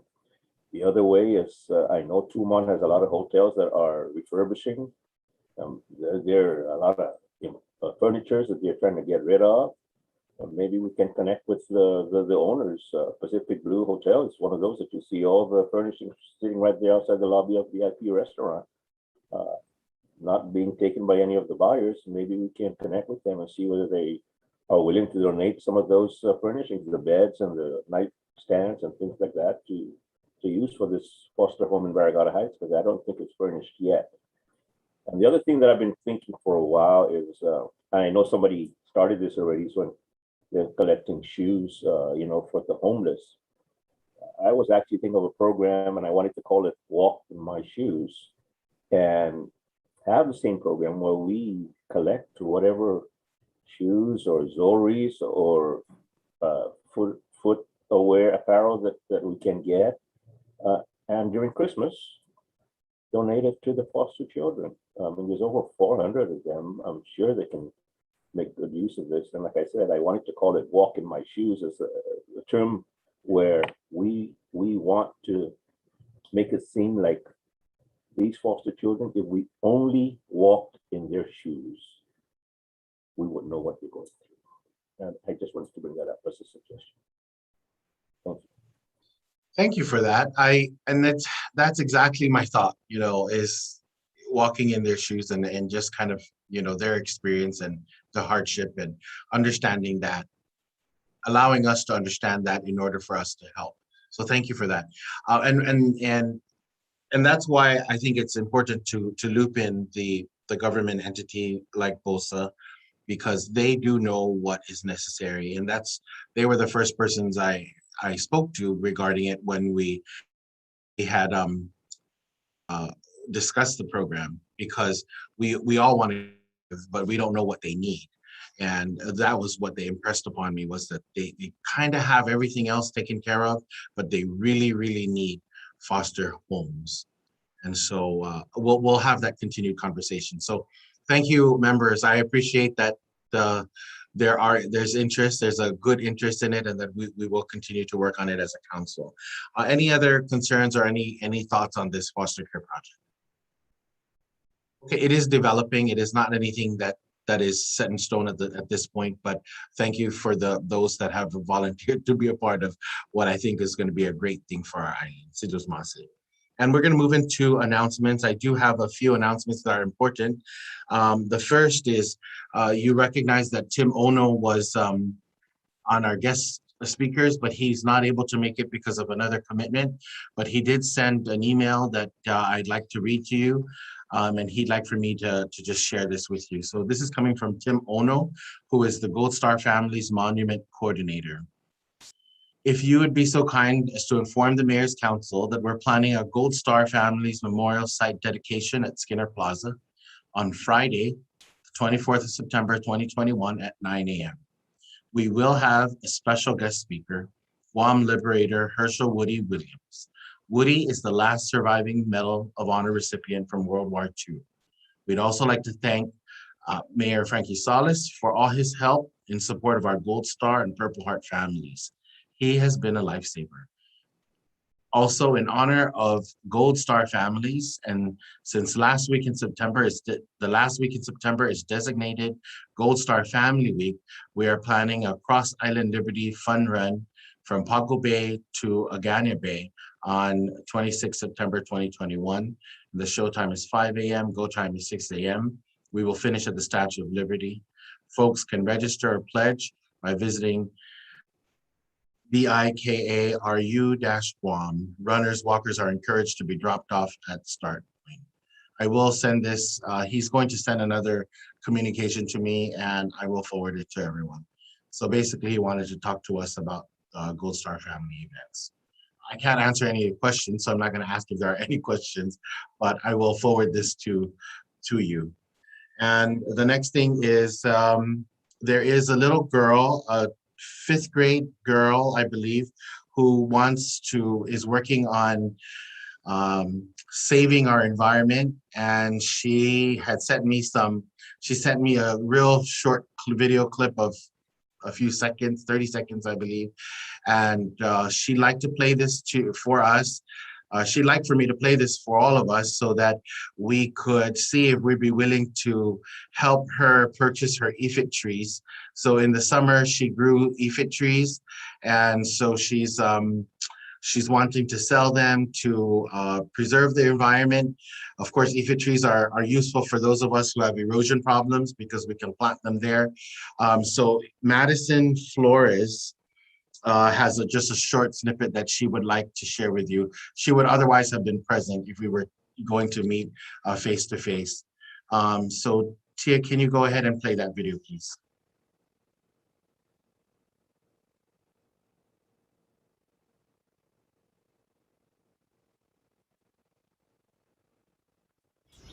Hafa Day, my name is Madison Flores. I'm 10 years old and in the 5th grade. This summer of 2021, I decided to help the earth by planting one of Guam's greatest trees, the ephit tree. And I've planted over 150 ephit seeds and they are ready for you to buy. Please support me. Thank you. And thank you for all your support.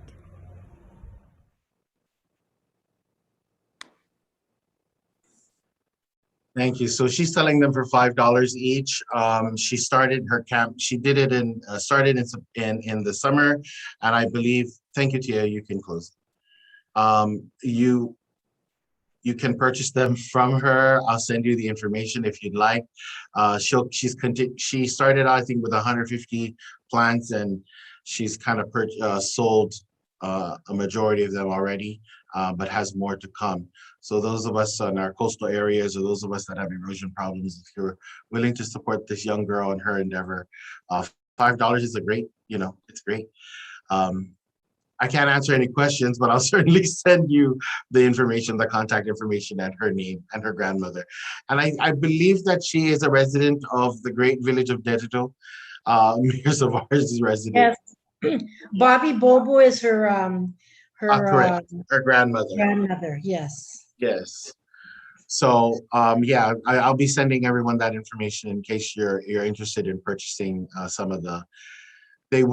She will accept a check. The little girl was able to open up a bank account with her grandmother because people were wanting to write checks for that purpose. So I'll send that information as well. Are there any other announcements? Mayor Salas, you are recognized. You're on mute.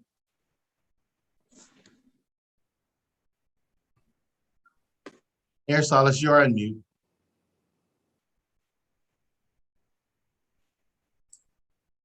Okay, thank you, Mr. President, for announcement for the Gold Star.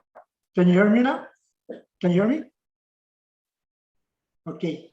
So anyway, on November 11th, the Veterans Day is still going to go on, probably either be live or virtual.